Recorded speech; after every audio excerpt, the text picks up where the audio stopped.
Ja, velkommen til den her podcast, der er egentlig her fra SOS2.dk, som egentlig er et misbrugsbehandlingssystem.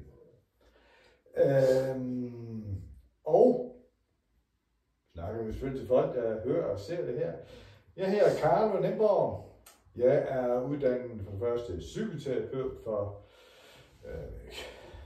noget mere end 20 år siden, og for omkring 10-11 år siden er jeg egentlig uddannet også som hypnotisør. Og det er egentlig en blanding af hypnose og terapi, jeg arbejder med. I dag der har vi jo Jesper. Kan du fortælle sådan lidt om dig? Men egentlig så ligesom siger, okay, vi skal ikke høre alt om dig. Men egentlig i den forbindelse med, at du er kommet til mig. Jamen, det kan jeg godt. Jamen, jeg kom i forbindelse med at komme langt væk i et stort kokainmisbrug, som jeg har været igennem i 2,5 år. Ja. Og det har jo svært ved at komme ud af. Jeg synes jo selv, at jeg har forsøgt rigtig mange gange at komme ud af det. Ja. Og til sidst så var det jo ligesom, at min mor og dem, de tog kontakt til dig. Og så havde jeg jo 3 behandlinger der omkring sommer og så videre. Ja. Og der fik du alle de ting med arbejde med mig selv, kokain til at smage af helvedes til og så videre. Men jeg blev ved med efter noget tid at falde tilbage. Og det var fordi, der var jo nogle, jeg hørte stemmer og så syn og sådan ting, som jeg ikke helt kunne finde ud af, hvad fanden det kom fra. Ja. Så Men lige der. Men vi har godt til det er jo det, vi har fat i her for nylig. Ja. Men egentlig er det jo til, at til at begynde med, efter første behandling, der var det jo egentlig, at vi havde, ja, for først så tog jeg abstinens, og nu er jeg lavet om til smag af helvede til. Ja.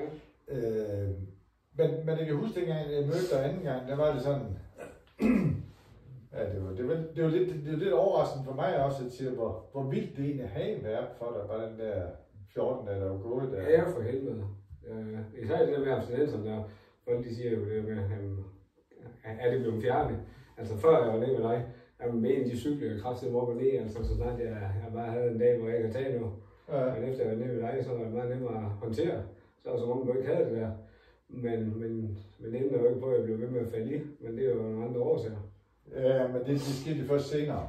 Ja, det er præcis. Fordi egentlig så fjernede det misbrug der i første gang. Ja, selvfølgelig. Der var ikke noget. Der holdt også en periode. Men det er også overraskende, dengang du kom første gang, og du var helt oppe at køre. Ja, det var. Og der havde du ikke sovet i, jeg ved ikke, mange uger eller dage. Jeg har i hvert fald ikke sovet i nogle dage. Ja. Og det er også det, du fortalte, dengang du kom anden gang, at jeg spurgte dig, hvad du havde lavet siden sidst. Og jeg kan huske, du fortalte, at jeg har sovet. Ja, det var rigtigt. Jeg har sovet sagde, men jeg ved ikke, hvor lang tid. Ja. Jeg sover kraftigt næsten 14 dage straight op. Ej, jeg sover i hvert fald rigtig længe, det gjorde jeg. Altså, det var rigtig længe. Samtidig var jeg også ved at pakke et hus ned nu. Ja. Og der sov jeg også bare, så det var mors kæreste, der var så sød, og så pakke det ned. Ja. Jeg lå jo bare at sove. Selv når jeg var over for at pakke ned, så lå jeg bare at sove. Ja. Men det var indtil til det med, så du nåede du ikke der med den første og anden gang af behandlingen der, at og ligesom du troede ikke rigtig på det, at det var sådan. Ja. Så du skulle egentlig også lige prøve, om du lige kunne tage en streg, eller bare for at undersøge det, eller... Ja, hvor du kom, så var.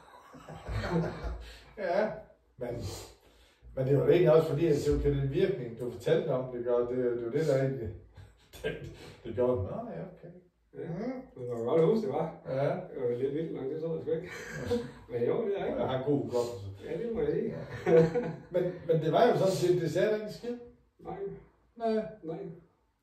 Men, og det er jo igen det der siger, når man laver om på hvad den her, tager egentlig al den her abstinenser af det, når man fjerner det, også en smag af helvede til, sådan er det inde i dit sind. Så når ligesom siger, ja okay, her er det godt, men inde i dit sind smager det helvede til. Og du har ikke abstinenser, selvom du ser med det. Det rykker ikke i dig. Overhovedet ikke. Ja. Så derfor, så er det bare ligegyldigt. Ja. Men det kan vi sige, som du siger, efter anden gang, hvor vi går ned og tager fat i det her, der styrer dig. Du ved jo godt egentlig, det er der er en eller anden årsag til, at man er misbruger. Ja. Og det er en, der siger, okay, at de fleste har bare sådan en årsag til det, ikke? Men mange gange så er det egentlig sådan, at når man går der tilbage til selve årsagen, så kommer man simpelthen nogle gange helt ned. Tit og ofte er det helt ned, hvor man egentlig er bare et barn. Og det giver jo ikke mening for de fleste mennesker, ikke? For dengang de startede, der var man jo ikke et barn. Og det er det, man skal forstå, at den her, om man siger følelse, eller nogen kalder et traume, eller sådan noget, der ligger i en, ikke? Det har været gemt væk. Det er børn, de har en dejlig evne til egentlig bare at lægge låg på det. Og så kan det være gemt væk i 20 år, 30. Ja, så kan jeg have haft en også, der havde et misbrug der var det gemt væk i 80 år. Men det kan det godt. Det vil så åbne den op igen. Og så er det jo egentlig, så er det jo en eller anden træls tilstand, man har i sig. Og så er alt, man lærer egentlig, okay, hvordan dæmper jeg det her? Og det er jo ligesom at sige, okay, derfor er der forskel også på misbrug. Hvad er det for et misbrug, man går ind i? Det kan godt være, at man starter lige med at måske ryge lidt, men hvis det ikke dæmper det nok, så skal man have mere. Så skal der være noget, der er stærkere endnu. Ja. Nej, her var aldrig øjnet nu. Nej. Aldrig. Og det var fordi, det startede med at være sjovt jo. Ja, okay, du tog det. Ja, det gør det, men så som du selv siger, det er jo faktisk lidt sjovt, som du siger, at der er noget fra barnet, som man giver mig væk. Og det er jo ganske rigtigt. Og lige pludselig så kommer alle de træls ting op. Og så var det nemt med alt det, der sker i det forhold, samtidig med nogle ting, der sker i min barndom. Ja. Men jeg tænker på, at dengang vi hoppede tilbage til det, gør det, hvor det kommer fra, det gør. Var det et barn, du kom tilbage til? Ja. Ja. Det er egentlig bare det, der siger, som siger de fleste egentlig også, at det er egentlig bare et barn. Og vi går ned og hjælper det her barn. Indtil det barn, det har det godt i en skala fra 1 til 10. Det kommer helt op på 10. Så den der træls tilstand, der har været i, der er blevet lavet om til en god tilstand. Og det er der, ligesom siger, der stopper det. Men det er noget, som du også ligesom var inde på, ikke? At der popper lige pludselig noget op i dig, af det, der har været i din verden. Og så også, man siger, okay, her for nylig, du kom tilbage, og der var ligesom at sige, okay, du skulle dæmpe de her tanker, der fløj rundt i dit hoved. Ja. Så du tog, nu kender du, det er det der, så det er ikke, så er det mange gange at sige, okay, nu kender hvordan man skaber ro, så er det selvfølgelig det, man bruger. Så det var tilbage til kokainen. Ja. Men så var det jo egentlig at sige, okay, vi tog os af det, der egentlig styrte de her tanker. Ja. Så efter sidste gang, hvordan var det? I fredags? Ja. Det var surrealistisk. Ja. Altså, lige da jeg vågnede, da jeg kom hjem, jamen altså, der var bare ro. Altså ro. Ja. Sov. Og nu er det bare som om, jeg har fået den der gamle Jesper tilbage, jeg bare har et drive til sidst bare 2, nu vil jeg bare i arbejde igen. Nu vil jeg bare have mit normale liv tilbage. Ja. Jeg kan sidde med det i hånden, og bare, fuck det kunne jeg før, jo. Fordi det var nemt at sætte væk i. Men jeg forstår også, at du har været til psykolog. Ja. Det er godt. Ja, hun var rigtig dygtig. Ja. Det var hun. Der var nogle ting, der var svære at kende for sig selv. Det er noget, der som mand har været udsat for noget, der er traumatisk, og sekundære traumatiske oplevelser. Ja. Det er jo svært at arbejde med. Men det er jo nemt for sig en at synliggøre det, men derfra vide, hvordan man skal håndtere tingene. Ja. Så sagde hun til dig, at du skulle have flere behandlinger, eller? Ja, hun sagde, at jeg skulle have noget mere hjælp. Ja. Hun kan ikke hjælpe mere herfra, men jeg skulle have noget meget mere hjælp. Ja. Hvad for noget hjælp? Jamen, det var både psykiatrien, og nu kan jeg lige huske, hvad hun nævnte mere, fordi jeg har lige gjort noget ved det. Nej. Det var mere, ja.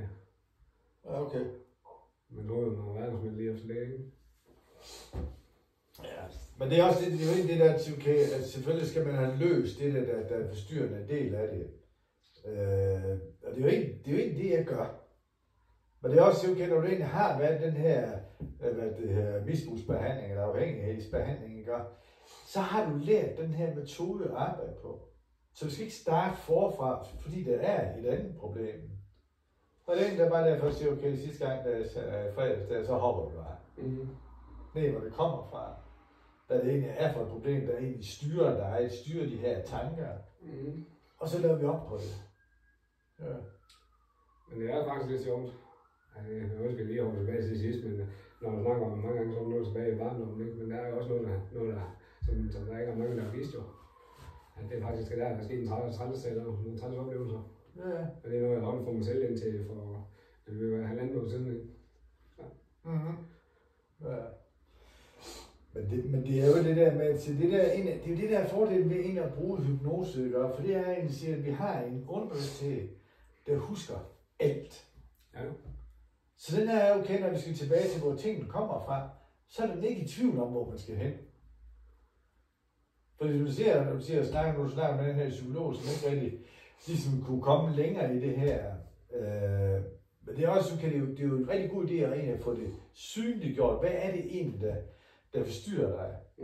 Og det er jo egentlig derfra, at vi kunne arbejde videre i det, ikke? Men det der jo egentlig er i, det er, at den kognitive terapi, jeg har selv taget en uddannelse som en kognitivt behandler. På det tidspunkt, der arbejdede jeg ikke med folk, de fleste af dem, jeg arbejdede med, det var misbrugere. Ja. Der var også nogen, der havde angst, der var også nogen, der havde spiseforstyrrelse. Men det jeg egentlig fandt ud af, det var, at jeg kunne fandme ikke hjælpe dem.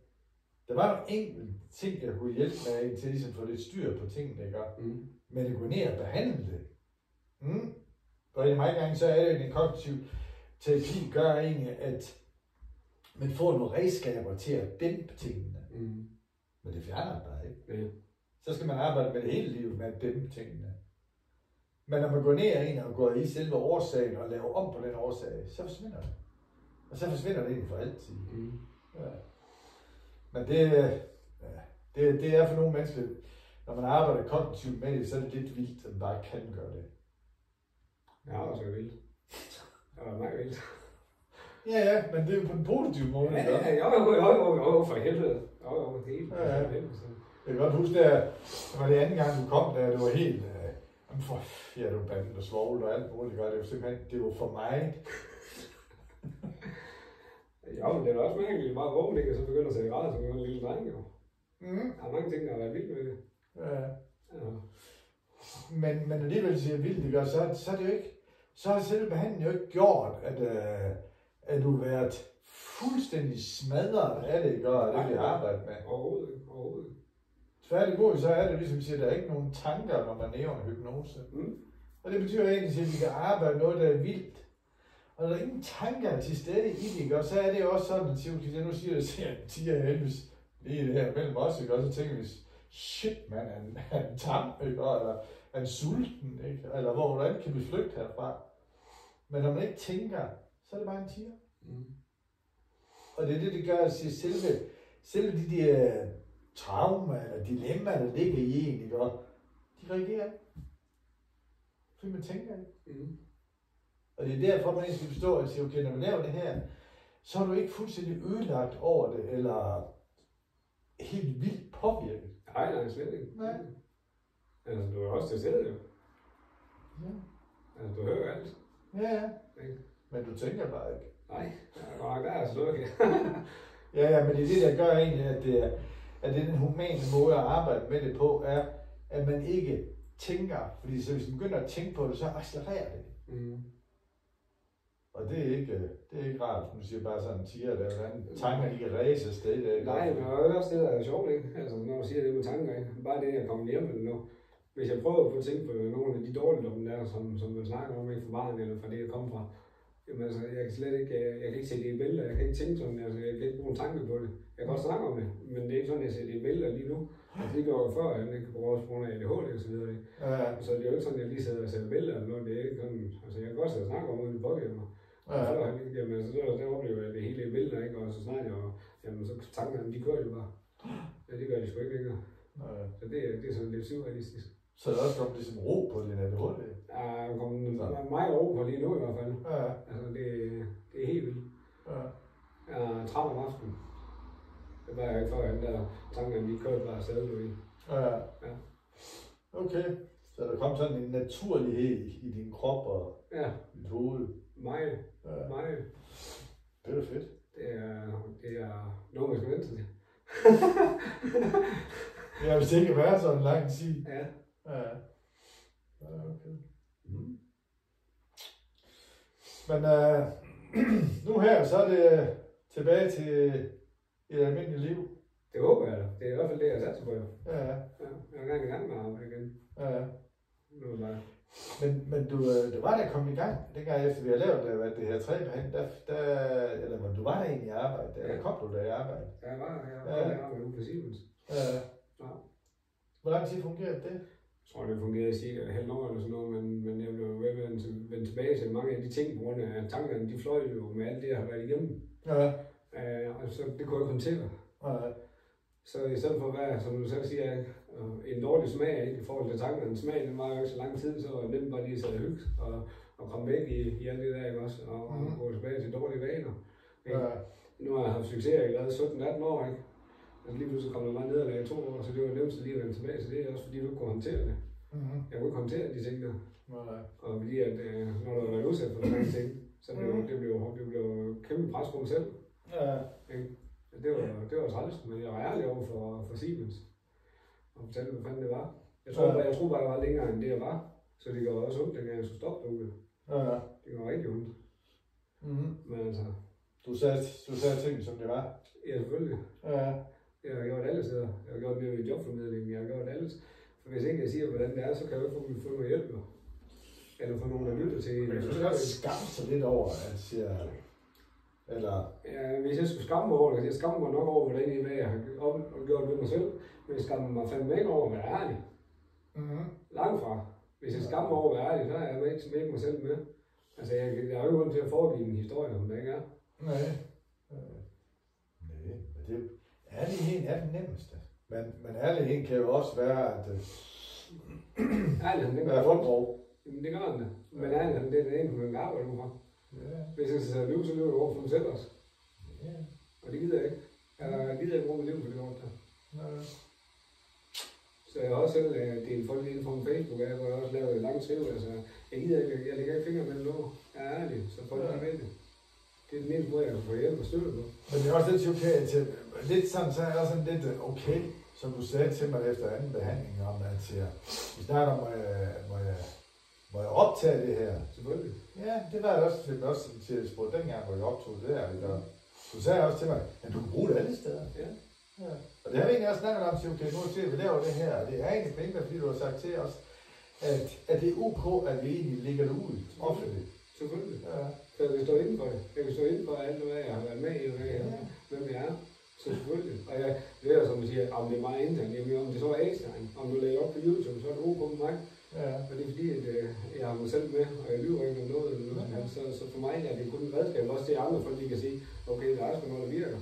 Ja. Eller man kan få noget hjælp. Ja. Men det er lidt de fleste mennesker, de siger, det er fandme med, men det er også tough at gøre det. Selvfølgelig er det. Jeg er lidt overrasket efter, at jeg lavede det på Facebook her. Der er så mange, der er skrevet til mig privat, om hvor flot det er og så videre, ikke? Med min historie og alle de ting. Så siger de, jo, det er mig. Jeg vil hellere være ærlig og stå frem. Så hvis der er nogen, der synes, at jeg er en tegning eller en tabe, eller det er flot eller pinligt eller noget, så er det deres problem. Det kan aldrig være mit. Jeg har mig selv hele vejen med. Jeg er ærlig. Ja. Det gør ondt. Det gør rigtig ondt. Ja. Fordi især med, hvad du kommer fra, så gør det rigtig, rigtig ondt. Ja. Men vi er et menneske. Ja.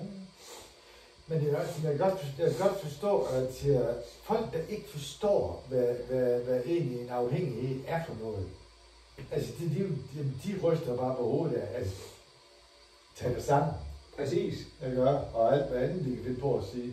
Præcis, og så spørger jeg dem, der er afhængig nu. Ej, hvor meget sol man drikker nu? Jamen, der er nok 4 liter om dagen. Stop du med det? Og det kan du ikke. Jamen, jeg ryger. Stop du med det? Men det kan du ikke. Ej, så har du afhængighed af en eller anden form. Det er bare, hvad det er, der virker, og hvad du søger væk i. Så ved jeg godt, kokain, jamen det er jo ikke lovligt. Nej, det er klart. Men hvis det var det, der hjalp mig i den periode, fordi jeg ikke var klogere, det kan jo ikke gå for jo. Et misbrug, det er et misbrug. Ligesom når du kommer ud på misbrugscenter. Der er det folk, de tror også, at man er unikke. Men du finder faktisk ud af, uanset om det er et misbrug for det ene eller det andet, så historierne, de er næsten identiske. Ikke også? Ja. Jeg synes, det er fedt, at også sige, okay, det er jo rart at vide, at det er det, der egentlig også synes, det gør forskel for vores firma, der gør SOS2 der, at vi fjerner det bare. Vi fjerner bare misbrug. Ja.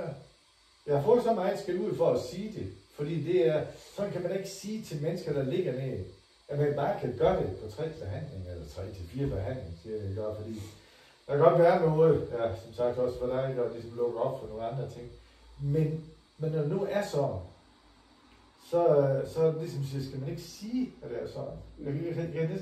Selvfølgelig skal det også være ærlig at sige det. Selvfølgelig. Ja.